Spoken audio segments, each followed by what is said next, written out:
about you is if you have ambition to be great. My job is to coach you to get all that greatness out of you.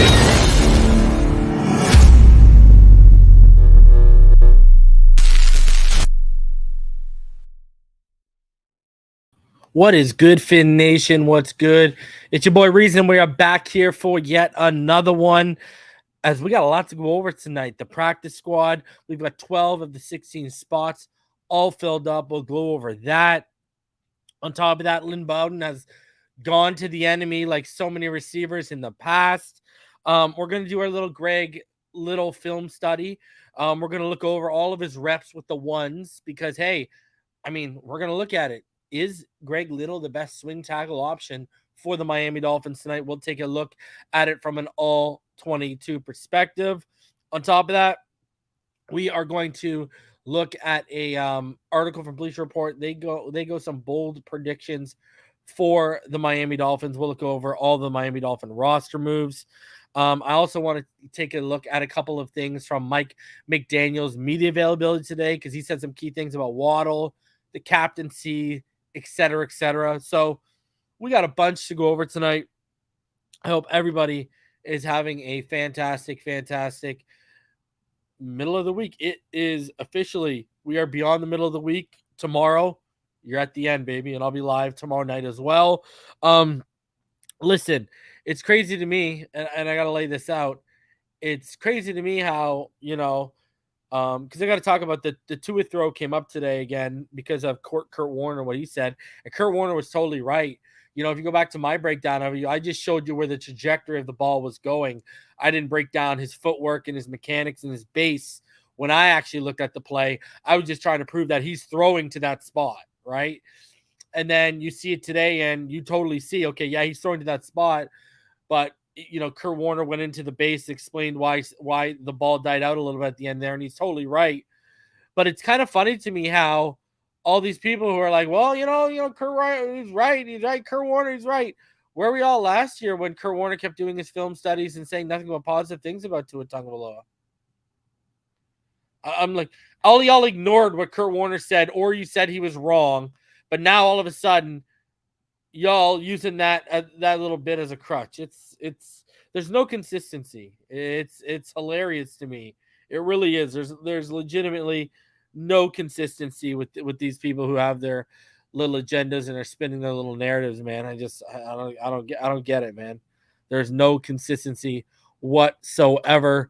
Shout out to everyone already showing out in the comments. We already got 223 of you rolling through, guys. If you didn't mark your calendars, well,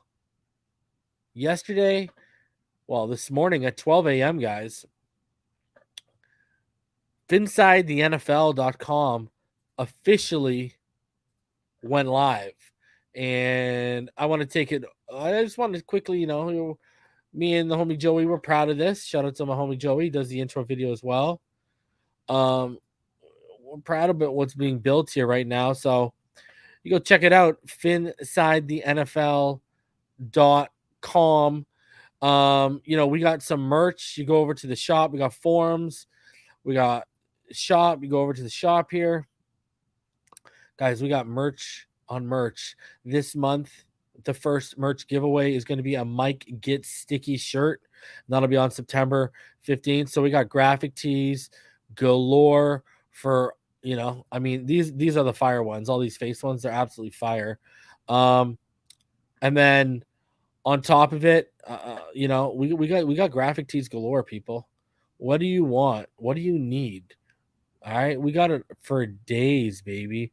For days. We got hats, man. We got mugs. It's fireness, man. We already got a couple things out of stock from people when we went live. The stocks are out of stock. The Turkish cotton towel out of stock already. Appreciate everyone rolling through. We got cases for your phone. We got stickers. Man, we got hoodies. It's going down. Phinside The NFL.com, man. It's not. I'm going to tell y'all, it's merch that, man, you're not, you can buy the Phinside The NFL stuff and rep the merch and rep the name, but we're giving y'all stuff that any Dolphin fan would want to wear, whether they watch Phinside The NFL.com or not. That's the whole goal of this merch shop and what we're doing over there. So go check it out, man. Go check it out. We got a ton of stuff going on with Phinside The NFL.com. Go check it out. Go give it a look-see. Appreciate y'all for supporting. I mean, everyone's always been, hey, where's the merch? Where's the merch? Because we used to have a merch store back in the day. And that's what we're doing now, man. So go check it out. Support the channel. Bro, sign up for the forums. Go. I mean, I'm giving y'all a place where, you know, it doesn't have to be as toxic as Twitter. You know, it's a fresh start kind of thing for Dolphins to discuss Dolphin topics. So go check it out there, man. Hey, we all know how forums used to pop off back in the day. So go check it out. Go check it out. Phinside The NFL.com. I'm telling y'all, a lot of good stuff going on there. All right. So, you know, in terms of Dolphin land, man, guys, I don't know if you heard, but we got Bill Belichick shook right now. We got Bill Belichick shook right now. The New England Patriots are coming out to Miami like a week early. And they're trying to be out here, and they're trying to get acclimated to the heat. Yeah, okay. We know what's really going down. You worried because that ass whooping about to come in. Y'all bringing out your little, you know, I can already tell. I bet you, you know, they got their cameras out, their video recorders out, their cell phones out, right? They got their hoodies up, trying to catch us slipping at practice right now. So, man, I gotta say, I gotta say this. We got you shook already. We got you shook already, Bill. You out here trying to go to a zone blocking scheme in New England, thinking you can do what we can do and you can replicate it. We got you shook already. We coming for that. We coming for that week one dub. Because I'm going to be honest with you. I said it last year. Mac Jones was purely coddled. You've heard nothing super uberly positive about Mac Jones or the offense coming out of the preseason. If you watch them, they haven't been that great at all. I would be shocked if that team goes 500. I think we are absolutely we're gonna whip the crap out of the New England Patriots in week one. I think we're gonna do unholy things to them, if you want my honest opinion. I'm not worried against them, you know what I mean, with the whole corner situation. I'm not even really that worried against the Ravens with the whole corner situation, because I think if X can keep Bateman, we're good, right? So my whole thing is I'm worried about is the Bengals and the Bills with our corner situation right now. 305 in the room. Shout out to Miami. Smash that like button. Subscribe if you're new. So that's where I'm at with it. So when I look at the Patriots, I think, what are they going to do offensively against us? Really? I mean, I've had my preview show for next Friday has been ready for like a week, because I already know what we got to do and I already know what they got to do, and I've been known what they got to do. So my preview show been ready.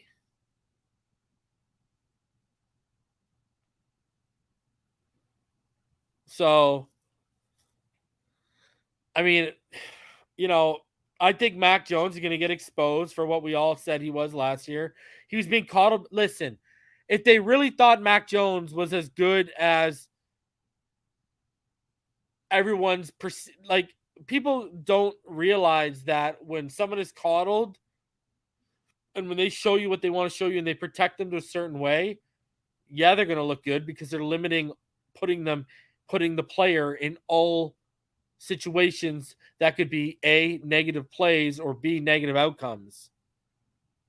When you're coddling a player, when you look at the way they handled Mac Jones, they tried to avoid putting him in any bad situation whatsoever. Point in case, go look at what happened against Buffalo. The guy threw the ball 3 times. If they had that much faith in him as a passer, do you think they'd throw the ball 3 times? Like, let's be honest with ourselves. Especially when throwing the football could have been the difference in that game. Shout out to Richie Rich Tua Finn. One love reason. Just checked out the site. It's amazing, bro. Love from Melbourne, Australia. Going to order soon. Phinside up. Appreciate you, homie. Man, just show love. Just share it. If people don't even want to buy anything, go join the forums. Go join up. Let's get those forums active. Mods out there. I expect you to sign up for PhinsideTheNFL.com forums and let's get them active. Let's give people another place to talk that isn't just pure toxicity. Let's give people a place where they want to go talk football in the day. They want to check in. They want to engage. All right, so go check it out, PhinsideTheNFL.com. The forum's active. If you want to check out the merch, I'm telling you, we just tried to build an extensive merch store that gives y'all selection. You don't even have to be a fan of the show. We wanted to give you guys designs that you'd want to wear. So shout out to Richie Witch. And it's just getting better. We got a couple Skylar designs coming for all you Skylar fans. I put in the designs yesterday to the homies, so those will be up. You're going to like these Skylar designs I got coming too, especially one of them. If it's done right the way I want it to be, you're going to like it. And, over here we've, Kill Bill, right? Tyreek Hill, Kill Bill Volume 10. We've got a couple Kill Bill shirts up there too, so go check it out. All right. So I got to really look at some of my sponsorships with Pick Six Apparel because now we got apparel, you know what I'm saying? Smash that like button, subscribe if you're new. Already 355 of you in the room. Like I said, we got a ton to go over. We're going to go over all the roster moves. A very honestly encouraging addition to the practice squad that has me very intrigued. Very intrigued. So we're going to talk about that. We got a lot to go over today, guys. We got a lot to go over. Shout out to everyone for coming up and, man, showing love as we continue to build here a little bit. All right, let's do this. All right, so let's start looking into everything. Let's shout out everyone in the comment section. Give y'all a little shout out. 367 of you. Yeah, Russell, I do like the MP. Dolphinier, Nicholas, Russell, Paulie King, 305, Hammer, Robert, Joel, Tyshawn, Randy, Jethro, Charles, Joel LaSalle, Samuel Rosa, Pyro. You had these people wiling out. People were out here calling the channel out because you were doing your little cut Skylar troll nonsense, bro. People out here being like, "Yo, people on Inside the NFL were saying that we should cut that we should cut Skylar in the comments," and it was you trolling everyone, bro, because you kept putting it in caps. Scotty, Chad, Derek, man, it's piling up. CB83, Rome, what's going on? Scotty, Joe, Andy, Denisha, Derek, Javon, Diggum, Smacks. Man, shout out to everyone showing up. Apparently, Dwayne Wade's in the freaking comment section. Love it. Shout out to everyone showing up so far, man. King Z305, what's going on, boy? Shout out to everyone. Bull Mastiff ND. Songs of Hope. I love it. Daddy Dean, what's going on? Scott, what's going on? Chula Forever, what's going on? Joseph. All right, let's do this. Let's start off. Because we do got a little bit to get into here. What's going on, JJ? The Wayne D, what's going on, buddy? Let's start it off. All right, so roster moves today. Before we get into, you know what? Screw it. Let's start off with the news of the day. We'll get to the roster moves in May here. Let's get to the good stuff here. All right, couple things first here. All right, let's start off with your captains of the 2022 Miami Dolphins. Tua Tagovailoa, Javon Holland, Tyreek Hill, Xavier Howard, Landon Roberts, and Teron Armstead and Christian Wilkins. Can I be the one to say this? I mean, let's go back and look at who the captains were last year.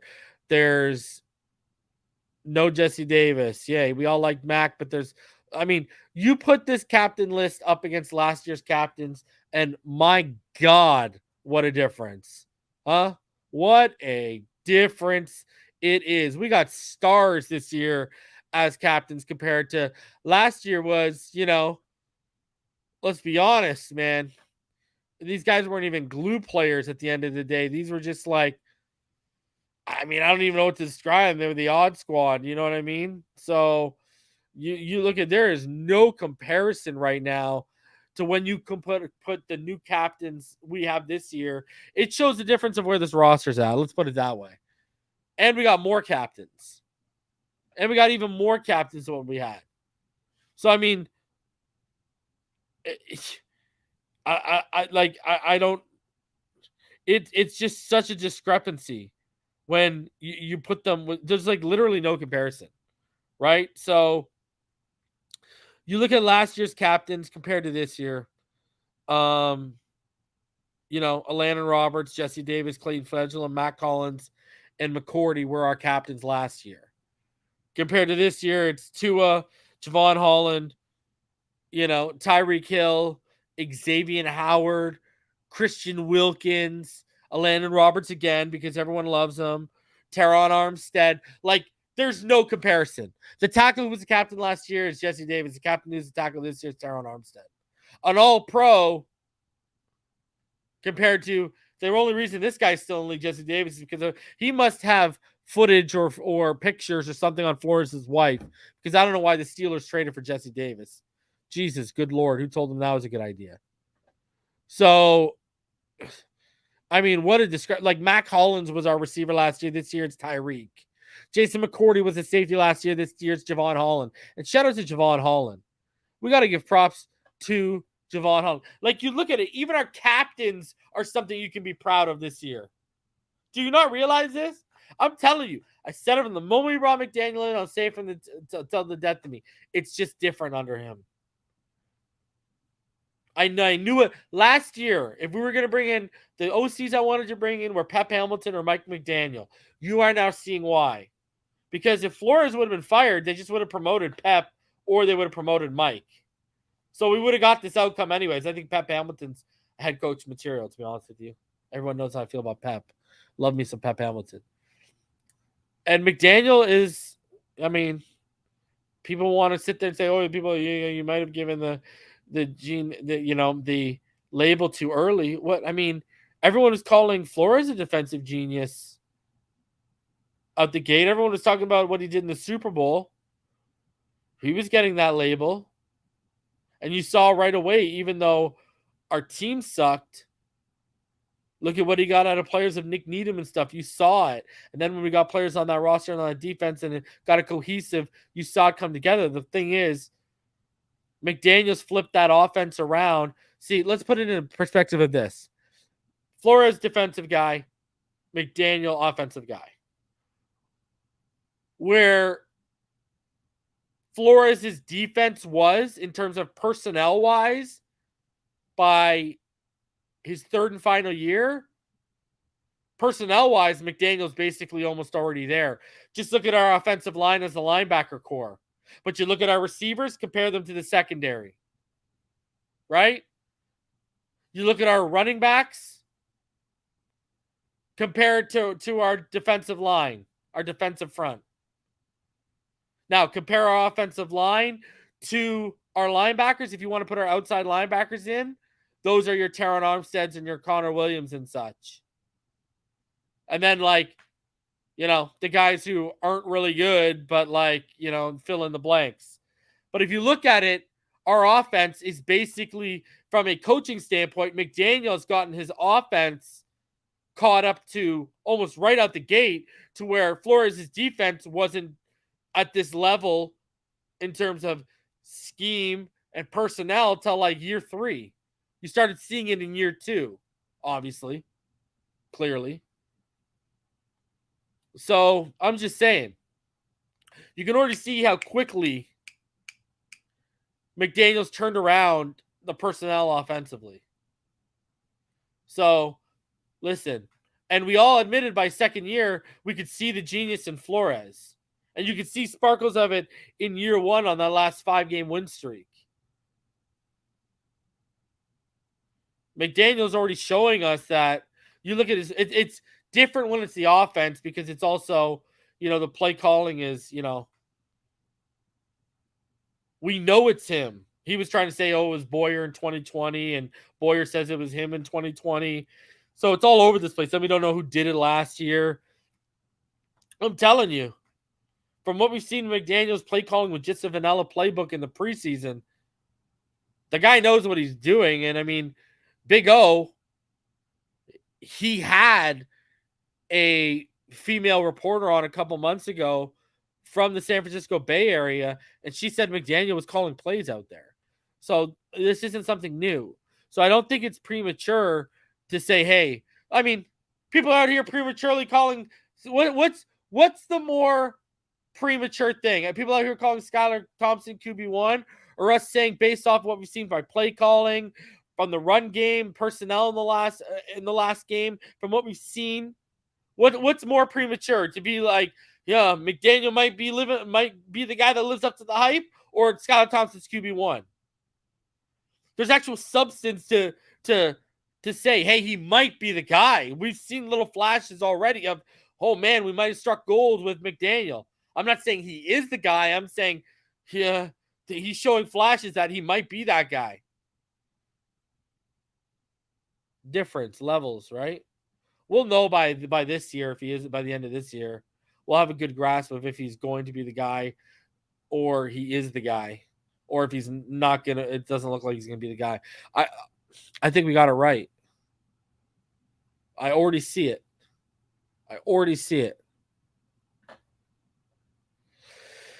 Dolphin Ear says, better hope Armstead plays a full season or the zone line is finished. I don't know, bro. We're gonna watch the Greg Little all 22 tonight. If we got to go with Greg Little from what we saw on Saturday for 2 or 3 games, I want to. I don't know. Pretty good, bro. Pretty freaking good. So, with the roster announcements, let's get into what Mike McDaniel had to say, because it feeds off of the captaincy, because everyone remembers the narrative last year was players don't like him. The players, whenever I was trying to tell everyone, and it was already out there, he withdrew himself from the voting process. He didn't want to be voted last year. And then we found out the reasons this offseason was he didn't want more time spent with with Brian Flores, because captains were spending more time with Brian Flores. So anyways, and when you look at who was captains compared to who was on the team last year, it makes you wonder how many people actually did throw their hat in. Like, did Xavier throw his hat in with the contract dispute and everything going on? It makes you wonder. Tua might not have been the only one that said, hey, I don't want to spend more time with this guy. I'm just saying. So this is what Mike McDaniel said. Mike, obviously the list of this has been taken off today, YouTube because he swore at the end of his obviously he's going to catch drop a the lot of F-bomb attention today. as to is how important is it for your starting quarterback to be a captain, and does it sort of stamp that leadership role on a player when he is? Well, absolutely. When it's, I firmly believe that.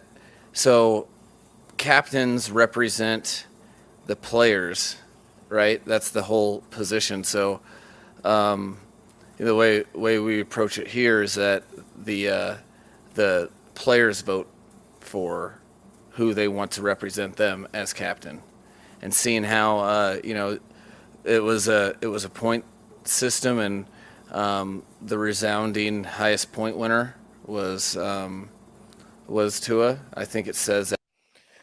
All right, so the resounding highest point winner was Tua because it's a point system. So let me get this straight. I can already hear the narratives being spun right now like wheels, because the hamsters, they're trying to get the wheels going in motion in their head of how can I spin this. So last year it was no one likes him. Players didn't vote for him, and then it comes out this year that, he didn't even throw his name in the hat. But I can already hear it now. Oh, well, it's part of the confidence building. Oh, it's part of this whole confidence campaign they're on with Tua. Oh, of course it's going to be. They have to. So what? Do you see the goalpost movements here? Right? When it doesn't work out in your favor, well, there's a conspiracy behind it. But when it does work out in your favor, it's the same thing with the Kurt Warner stuff.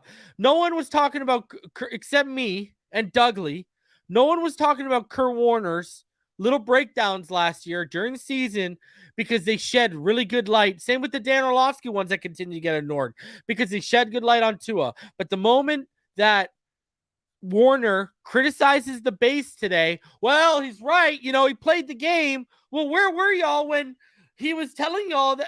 And he's still propping. If you watch the rest of the video, he's still propping up Tua. So it's just like this whole picking and choosing, goalpost moving narrative. It's ridiculous. It's honestly ridiculous, and it's so obvious.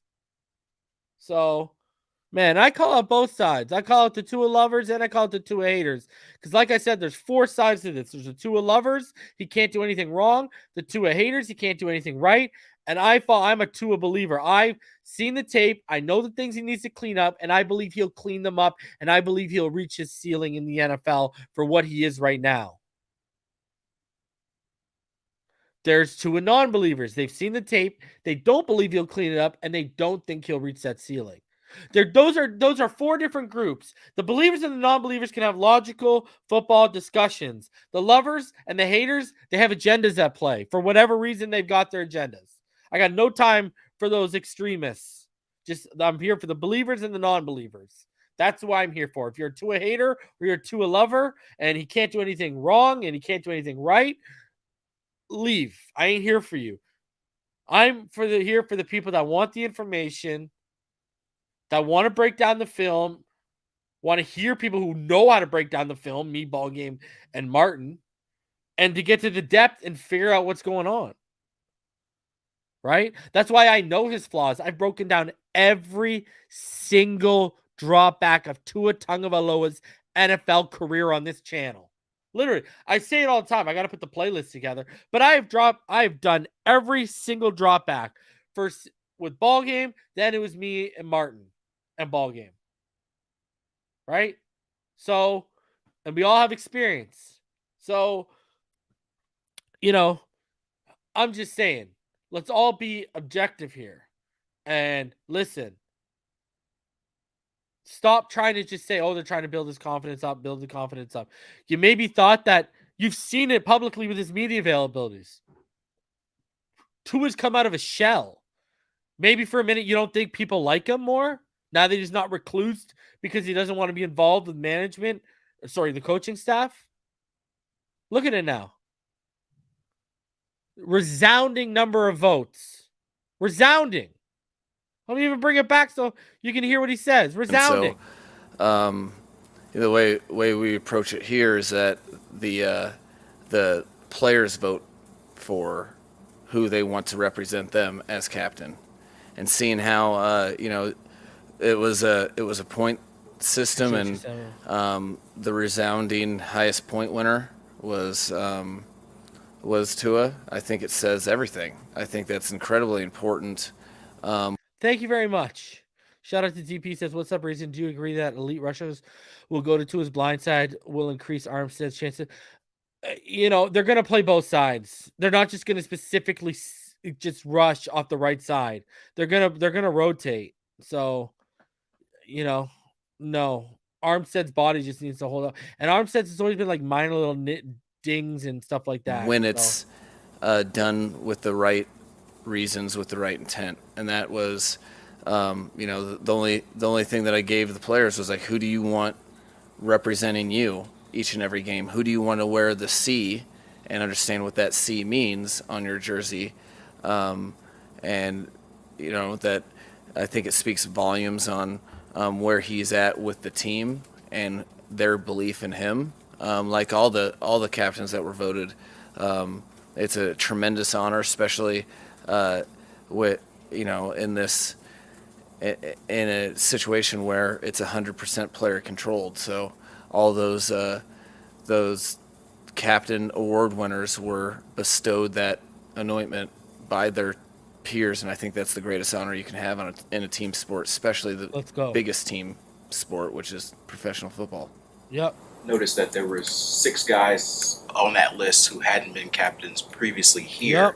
Yep. curious the importance of maybe resetting the leaders here, or resetting. Yeah, again, like that's news. So There was one or Tua, two guys I knew Tyreek, that weren't, Holland, but again, it Howard, wasn't even. Armstead, and I Wilkins very much value. have not been captains You here know, yet. I've talked about it at length. I very much value this whole, First-time captains. you know, the dichotomy Core of how players. Can I say this? I love that core players right now, because if Tua hits this year, he's a core player, right? He's a franchise guy. But Tua, you know, Javon Holland, Tyreek, Howard, Armstead, Wilkins, 6 of our 7 first-time guys in Miami, they're core players. They're core stars to this team. They are cornerstones for this current makeup of this team. I wish they could have slid it to Waddle as well, to be honest with you. But I love right now what we got going on. And hopefully Jalen Phillips can eventually take that C away from Landon Roberts. They're core players. I love it. I love it. the organization works. And as a head coach, I'm here to serve the entire organization and to serve the players and coaches. The coaches are here to serve the players, and it's the players' team. You empower them with that, understanding the magnitude and consequences of having responsibility, and then what you're seeing is who the players believe are the leaders of the team. And I know one thing, in an NFL organization, the most accountability occurs within the locker room because there's nowhere to hide. And there's a lot of times that I'm very aware that Let's put more responsibilities on Tua's plate. He's ready for them. Let's go. Face of each and every person. I'm the boss, so you treat bosses like you treat bosses. But there's nowhere to hide in that locker room. So that what you're seeing, I'm not sure if it's necessarily anything but a reflection of who the players deem the people they rely on the most on a day in, day out, week in, week out basis that reflects how they approach their job. And you're really, really happy when you get a list of those vote tallies and they happen to be some of the players you're relying on the most from a contribution standpoint. So that's all I see it. I don't really know how exactly it went down before. I love my coach. I just know what you guys are reading, what that means. On game day, you're seeing the representatives chosen by the players as to who are their leaders, and that, to me, there's nothing more important than that. What's it say about Javon Holland to be voted as a captain at 22 Javon's years a old? stud. That's what it says, Alain. I know it says he's Yep. That's All the makings pro. of a special individual. The football world is in front of him. That is great news for the Miami Dolphins when there's an alignment between talent and respect. It's not. There. You can't just get that by talent alone. It's not a. Hold on, let me give myself a Barry Horowitz. We're talking about Javon Holland since 2019, people. 2019. See, everyone wants to talk about Tua and how we don't know his ceiling is. My evaluation of him. Talk about all the players I've hit on, because I've been right about a lot of the good ones and a lot of the bad ones. All right. Whew. This guy is Javon Holland is a stud. That's popularity contest. What you're seeing is a guy that has gotten. He's not a rookie anymore, and he's approaching the game to be great. His expectations are to be great. Mm-hmm. He holds himself to a high standard, and you do that every day. Your teammates are like, it blows my mind that he's a second-year, 22-year-old. It really does. Crazy. It's crazy. While also making me feel very old. Yeah. Because that would put his birth. I was in high school when he was born. 2000. Like what? I was graduating high school around then. So, but I think that is it's really cool to see. It didn't surprise me at all, which is even something that is even better news, because day in, day out. I told the whole team today, what's so cool about captains is they have to bring it every day. They don't have a choice because, if you choose to just go through the motions that day, you're saying, you know what, I want to be on an average to mediocre Let's to go. non-winning football team. And we don't want And that. none of those None of that guys, here. Are approaching their day Winning culture, day in, baby. day out process. It's coming. With any of those It's coming. expectations of mediocrity. They're trying to be It's great, coming. and And it that starts trickles this year. down to everyone else. A lot better than a really cool speech from a coach.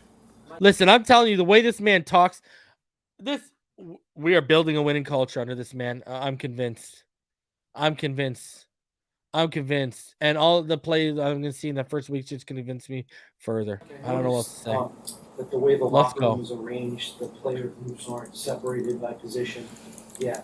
My man. Sounds like a Derek Jeter. Yeah. So he's being asked about how the what do locker you room like is about arranged. that? The players, No, that was player groups aren't man. separated I'm by glad you brought position. that up. I've been waiting for you guys to have open locker rooms since it was like the first week that I was here. Cool So concept. So I wanted to show you guys. there this. was, and some of it has to do with like productivity and stuff, and historically the defense had kind of carried this team. But I had heard from, I get here that first week and I'm interviewing coaches, and then players are coming through to meet to introduce themselves, and I kept hearing this commonality with, okay, there was offense versus defense, and this just in. The win-loss column is one team. Wow. So like that. Wow. And then so what he's telling you right now is that when I got here, the common theme I kept hearing was it was basically we were pitting the offense against the defense instead of being a team and working in unison. and furthermore, saying. I'm sitting here thinking about, Just okay, saying. well, if I want players to become as close as possible, to be as invested in each other as possible, why would I have guys that go to position meetings and sit right next to each other, then go to drill work? These are the guys they see all the time. So to facilitate kind of, it was kind of the first action that I could take to facilitate a better team camaraderie was that, let's strategically put players within the locker room so that they're, because you spend a lot of time there. Like you accumulate those hours over the course of a season, and you should be sitting next to somebody that you're not spending time with all day, and who knows what relationship virtues that facilitates. So that was one of the first right when I got the tour, I made a note. I didn't tell Chris because I hadn't got the job yet, so I wanted to hold that gold nugget. But then the second I got the job, I was like, all right, talked to Joe, and we moved it around, and I think it's paid dividends. Mike, at this moment, what's your confidence level that Jalen will be available for week 1? Very, very, very confident. I'm not sure what my scale is, but he's taken, again, the whole time, been trying to be extremely proactive. If we would have had a game, what is today? Thursday? Right? If we would have had a game last Sunday, he would have played. If we would have had a game the Sunday before, he probably would have played. He's getting some reps in practice today. And again, that was a combination of just being proactive and cautious, as well as something that was an easy decision for me because, like I said before, he was one of the most impressive players on the entire team, regardless of position, from coming back from the break and from the beginning of training camp. So I felt very good about where his game was at, and that the best thing that could serve him was rest. Extremely proactive, getting reps today, and very confident for not this Sunday, but the following. All right, so there you go. He's telling you that he's very confident that Jalen Waddle will be good to go come opening week against the New England Patriots. Based off of what he's seen in camp, he's fine with shutting them down. Like I said, I've reported that I've just heard that it's some inflammation and it's surgically repaired. ankle, and they're just being overly cautious with it. That's what I've been told. So we'll see how it plays out. Definitely something to keep an eye on as we move forward. That's for sure. Continuing on here for a sec. Here are the official roster moves that the Miami Dolphins did make today. So the Miami Dolphins today announced that they have signed cornerback Justin Bethel and placed Clayton Fedulum on injured reserve. Bethel comes over from New England, guys. He's a special teams specialist over there. He can also play. He's also a defensive back. So, he gives us, options in the backfield and on special teams. So great addition right there. Clayton Fedulum on IR. Miami also signed the following players to the practice squad. Cornerback Kalen Barnes, and Kalen Barnes actually ran a 4.23 at the combine. Tackle Arnell Coleman, River Craycroft, James MP out of BYU, the interior offensive lineman. Love the James MP signing. Hopefully he turns into something. Cameron Good, Porter Gustin, Verone McKinley, Braylon Sanders, Niall Scott, Ben Stilley, and running back Zacondre White are officially on the practice squad. And then late today, guys, Jeremy Fowler reported Freddie Swain, the former of course, Seattle Seahawks, who again offered special teams. He's a good returner. He chose to sign with our practice squad. So this is actually, I like this signing a lot. I mean, you look at our practice squad, I'm liking how it's shaping up. We've filled 12 of the 16 spots. If you were to look at our practice squad as it currently stands, guys, this is what our practice squad looks like right now. So we got Braylon Sanders, River Craycraft, Freddie Swain, Zacondre White, Larnell Coleman, James MP. I put an S on Stills. Ben Stilley, take that S off the end. Niles Scott, Cameron Good, Porter Gustin, Kalen Barnes, Verone McKinley III. So I'll update this when we finish. When we fill the final 4 spots. But again, that bugs me, that S. I put the S on Stilley. But you look at it how it's lined up right now. Impressed. Very, very impressed with how our practice squad is shaping up. A lot of good developmental guys here.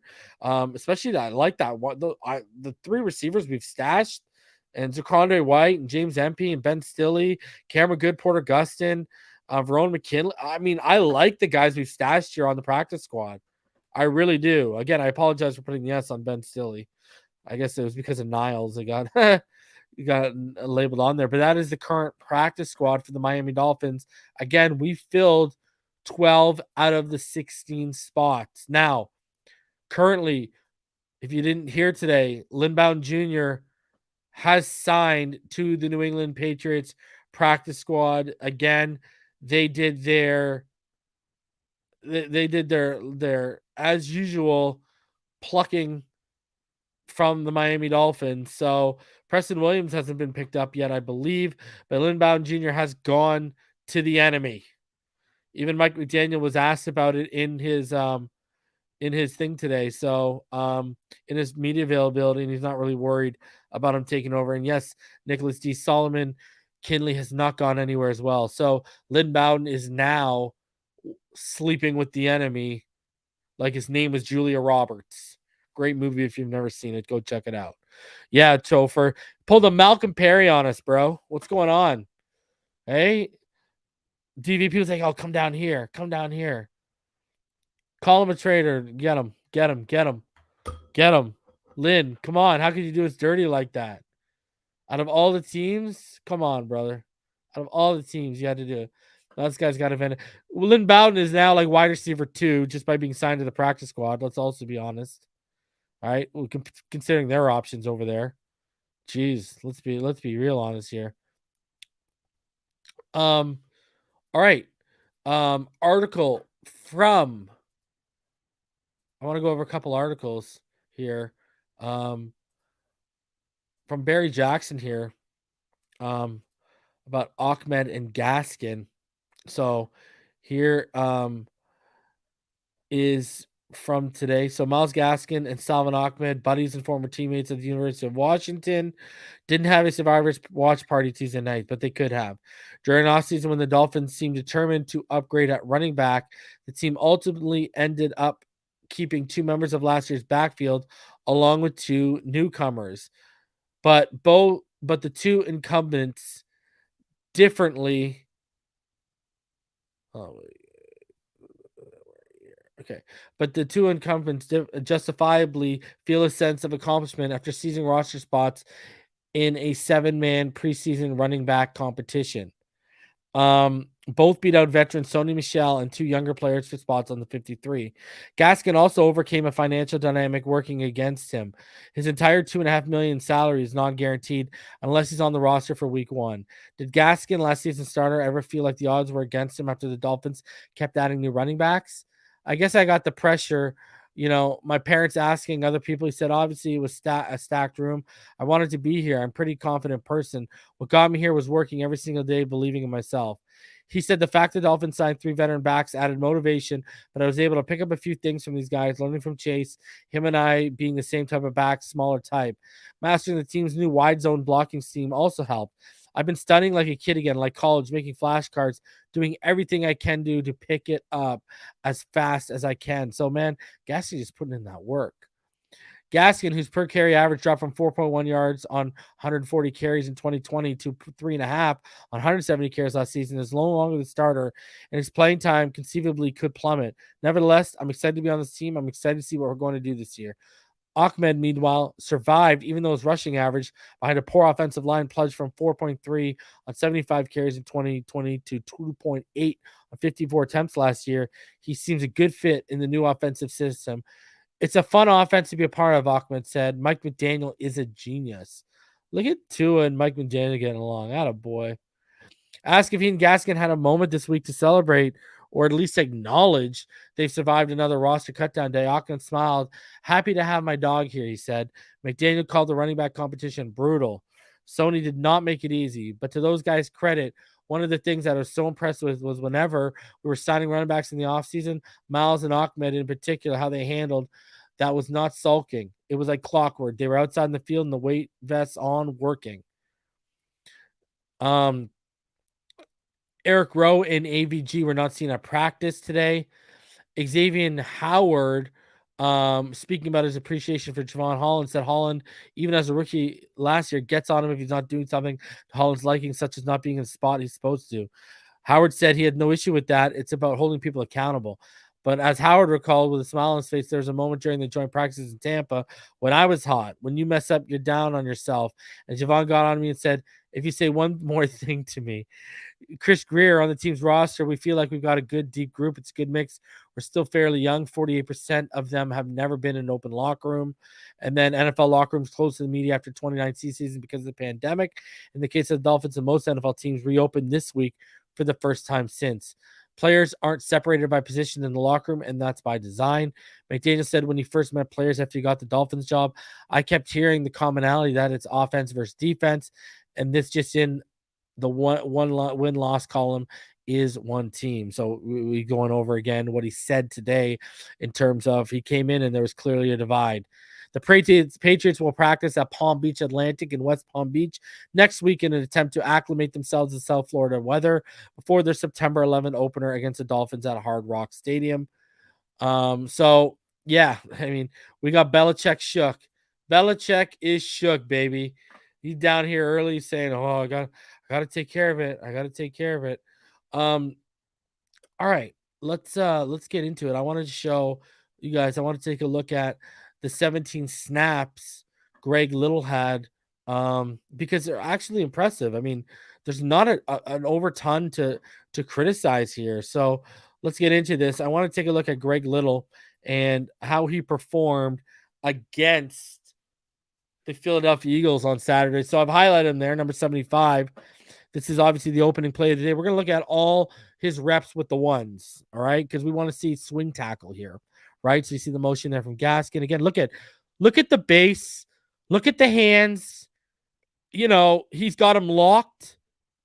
Vice gripped under the pads. He's got him. Look at that. Great stuff. Look at him. Firm base. He's got him steady. You know, he's just good stuff from Greg Little here. Really nice technique. I had to highlight and stop and show everyone Good stuff from Greg Little here on technique wise. So look at, and he just fights him off. Look at, great rep from Greg Little. Obviously, there's the throw from Tua to Tyreek. All right. So again, there I've highlighted Greg Little for you. They're going to motion Gesicki right there. And you see him just pulling to that right side. And look at, finished his man off, turned him off, and then got extra work, right? If you watch him, look at it, right? Finishing his man off, and then gets extra work right there, just with a little chip in the back. Good stuff by Greg Little, man. Great stuff. All right, so now inside, highlighted Greg Little again for you. And this that offset eye into the motion. And look, not really much to go off there. Showed a little bit of agility there. But, I mean, look at, yeah, that levels. It was a design, was sexy. All right, so now they're going to motion onto that offset eye. Again, let's watch him here. Look at the help. Just helps out. Obviously, there's the find a River Craycraft, but he's right there with Eichenberg, ready to help him out. All right, look at, they shift the front on us. So now he's got shade on the inside shoulder, and Greg Little, though, is going to kick out. And look at, just squares up. Now, Mozart goes the other way, but, I mean, just another strong rep. This is not even the Greg Little we saw last year. All right. Again, we've highlighted him for you. Got a man shading Eichenberg's outside shoulder and his inside shoulder. Looks like he's coming in, and then just a nice double. Move him. He gets off and he makes the play. They both didn't fully finish off, but they moved him. So now you go Little here again on the left. Again, same look. He's going to take the outside. Look, it's just active hands. Look at it. Plays the spin. The spin doesn't fool him. Now, Jackson's effort, again, this is a coverage sack, but Jackson's effort at the end of the rep is Jackson effort that we saw last year that none of us liked. I mean, you look at this. He got one arm. He's beat. But look at, the man's trying to spin off Little. Little just stays square with him. Stays in front of him. Keeps him good. Little did a damn good job there, man. Play the rep in full here for you. Great job by Little here. Look at that. Out in his kick slide, boom, just active with him. Plays the spin, doesn't fall for it. Great job by Greg Little. I mean, okay job by Jackson. Wanted to finish his rep better. So again, after the motion here into that split back look with Gesicki, look at it. Again, keep him wide. Just touch them wide. Not much there. Giving Tua room to step up. Right? Now, clearly, man coming off his left outside shoulder or showing it. And look at it. He just gets there and holds him up, baby. Just good stuff. Like, what we're seeing right now is nothing but consistency. And they're cross-training Little at right tackle as well. Look at this again. Man moves out. And again, another great... Look at the effort on this comeback throw. You look at the effort from Greg Little. Look, boom. Just out engages, holds him off. Good position, good hand placement. Like, good positioning. Like, great stuff. His base consistent. Feet wide. Nice wide base. And he's just holding them off. Look at this. Just that, whatever. Like, he's getting driven back a little bit, but even he held them back even still. So, good stuff. I mean, very impressive, encouraging stuff from Greg Little that we saw. Again, man coming off his outside shoulder, offset eye, but he's going to pull to the right. And he did his job. There's a Cedric throw. Good stuff. Look at how they just set you up with that run game, eh? Just pull you to that one side and come to the other side. Love it. All right, again with the motion. And look at him at the second level looking for work. Now, he could have found it a little bit better, but look at how quickly he got it. There was work there to be found. But look at how quickly he got there. Boom. Look at it. He is right out there ready to go. Now, this man just takes a good angle underneath. He's got to go and come around. It's too late. And he doesn't take the man up top, so you got to keep your head on a swivel, Greg. But got to that second level fairly quickly, so that you like to see that. Just like to see his head on a swivel a little bit more there, because he wanted work, he just wasn't looking well enough for work. So again, that motion to that offset eye, and they run it to the right side. Okay effort there on that rep by Greg Little. But overall, I'm telling you, this guy's showing that he can be a competent swing tackle potentially in this offense, and he might be our best option. So there you go. On the inside, then him and Eichenberg working together, combo blocking. Again, Greg Little. Rusher coming off that outside shoulder. He's got to watch the inside. He takes the outside. You're taught usually to take the closest man to you. The closest man. So there you go. Now on some goal line work. And look at the push he gets there. Look at that push he got there to open that up. Great push. Look at the push he gets here. Boom. Look at he opens that gap. That gap where Michel is looking to hit. Little's opening it up. Now, Hunt does his. The problem is too many other, like you got, man's falling on their face, but good push by Little again. You saw him clear that gap. Here's again. Goes to the outside there. Boom, they go through.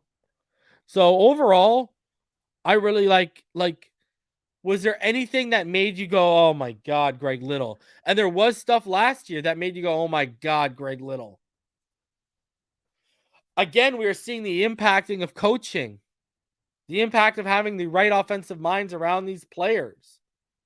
It's now turning into Greg Little. I think he's our best starting swing tackle option. I really do.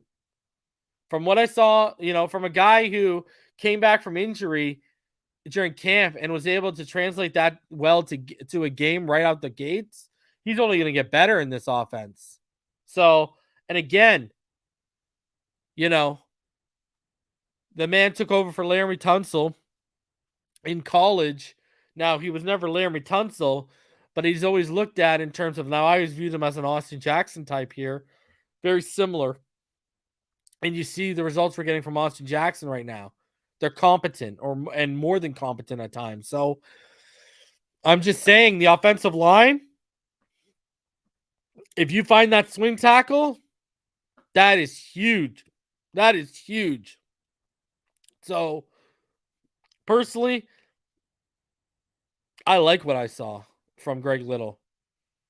Very impressive from what I saw from Greg Little, from a guy who came back that quickly and translated that quickly. Whew.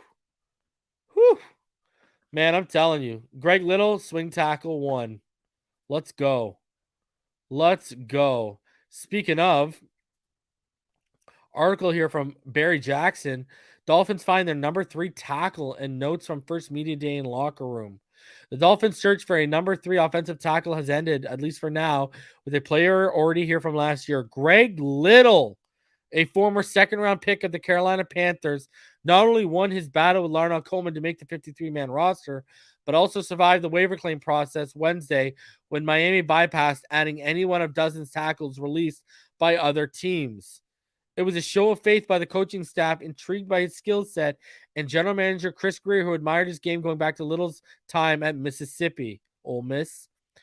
Besides bringing him to South Florida for a pre-draft visit, Grier traded a 7th-round pick to Carolina for him last August. Then Grier and his coaching staff patiently waited as Little missed time during the preseason with an injury.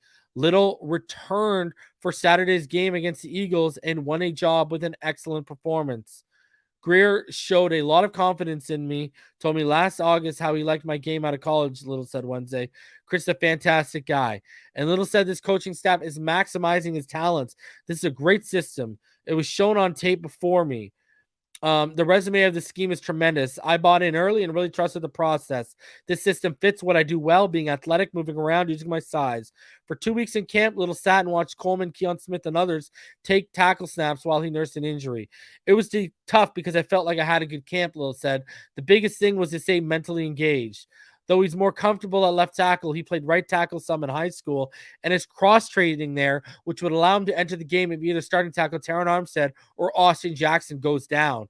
Little, who appeared in 14 games and made 6 starts in 2 seasons for Carolina, has not appeared in a regular season game since November 2020 when he was playing for the Panthers, who drafted him 37th overall in 2019. He didn't appear in a game last season for Miami before going on injured reserve in November. If all goes well for Armstead and Jackson, he won't be needed this season. But the Dolphins have confidence in him if they do. And keep in mind that Armstead missed 9 games last season and has never played a full season in 9 years in the league. Greg is blessed with a great skill set, Matt Applebaum said last week. He's a smart guy. He's shown up in camp since the pads have come on that has a physicality to him. Here's one area of growth from his Carolina days. When I mess up, it used to wear on me. Now I know everybody makes mistakes. Tom Brady is the GOAT, and he has thrown interceptions before. It's how you bounce back from it and have more good plays than bad. And then again, the Dolphins filling it out, going over all that stuff. They talked about how Mike Gesicki indicated he's glad to still be in Miami. He said he does enjoy his time here, and he did not see clarity about his status on the team, and organization did not offer any to him. He said the process of working on his blocking and playing more in line and expanding his role and skill set is something I'm excited about. Excited to be able to continue to grow and develop. The joy of on the bubble Dolphins who made the team was evident on Wednesday. Elijah Campbell noting, this is the first time I've been on this side of the cutting block in terms of keeping a job and not losing it. There's a sense of belonging. I feel I belong here. I earned the job. He's also a special teams contributor. So, you'll know that I love me some Elijah Campbell. So I love that he made the team. New edge player Trey Flowers, who has started 56 of his last 58 games, said he's at peace with a rotational role, and it's all about winning for him. Wednesday marked the first time the reporters have been inside the locker room since they trained at Nova Southeastern in Davie in 2019. Dolphins moved last year to a plush new training facility on the grounds of Hard Rock Stadium, and the locker room is significantly larger and far more aesthetically pleasing than the Nova complex. There's a ping pong table in the center of the locker room, and several players were playing after Wednesday's practice. And there you go. Then the Patriots, they have practice next week in West Palm. So there you go. Bleacher Report, guys. They had some predictions on us this year, and this is what they said. Their bold predictions for the Dolphins' individual stat leaders in 2020 NFL season. The Miami Dolphins offseason trade for Tyreek Hill was made to give the team multiple big play threats in the offense to work into the AFC playoffs. Hill is expected to be the star of the Miami offense, but he will have some competition for numbers throughout the season in the form of Jalen Waddle. After all, Waddle is a 100-catch, 1,000-yard receiver player from his rookie season. His production could get even better with Hill lining up alongside him for 17 games. So, receptions, they think Jalen Waddle is going to lead the team in receptions. They said they have the same number of 100 reception seasons. Each of Miami's top receivers produced the century-marking catches in 2021. Waddle had 104. While Hill had 111 in his final season with Kansas City. Hill is a main attraction in the offense, but that also means he will get additional attention from opposing secondaries, which may lead to production limitation. Waddle could be the number 2 option for defenses to focus on for most of the season, and he would likely take advantage of those matchups. Waddle has also built on an on-field chemistry with Tua Tagovailoa, so they believe he's going to lead the team in receptions. They believe Raheem Mostert's going to lead the team in rushing yards due to his familiarity with how Mike McDaniel may, split up the backs at running back plus the scheme. So they said he broke through a crowded backfield in San Francisco to earn a pair of 100-plus carry seasons while McDaniel was on the team staff. Injuries derailed his campaign last year and allowed him to move away from the 49ers and join Miami. His experience with a season-long running back battle could help him remain consistent while fighting with Chase Edmonds and Myles Gaskin for snaps. Edmonds has never had more than 600 rushing yards and 5 rushing touchdowns in a season during his 4-year career. So they say do not be surprised if Moser takes over in certain games and beats out Edmonds to the team rushing total lead, which they think will be around 700 to 800. Tackles, they think Javon Holland is going to be the tackle leader for the Miami Dolphins. And we know Baker always gets those 100 tackles. So their bold prediction, Javon Holland is going to lead the team in tackles. That's bold because he's going to have like a ton of tackles. So You know, last year he had 69. He's going to have to add at least 31 tackles on there. So that is a bold, bold prediction. Bold prediction by them. Bold. So that's what Bleacher Report predicts, that Jalen Waddle will lead the team in receptions.